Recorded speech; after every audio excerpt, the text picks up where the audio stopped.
Now, ang next na gagawin natin is i-create natin yung mga folders na kailangan natin para sa project na ito.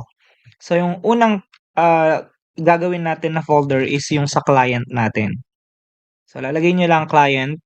Then, make sure na nag-click kayo dito kasi ito yung mismong AI Real Estate CRM natin.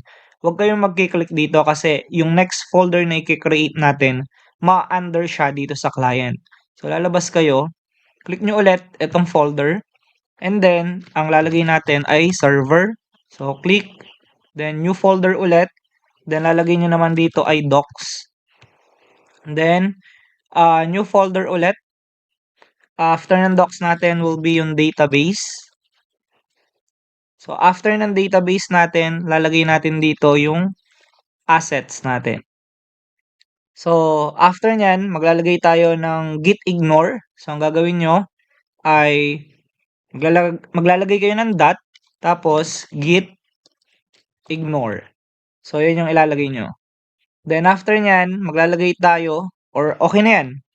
So, ang next step naman natin, terminal, new terminal, tapos ilalagay nyo lang itong new item readme.md, tapos dash item type file, hit enter, and yun, makakreate na ngayon yung readme file natin. Okay, in connection with this, ang gagawin natin, i-click nyo ito, tapos i-delete lang natin siya.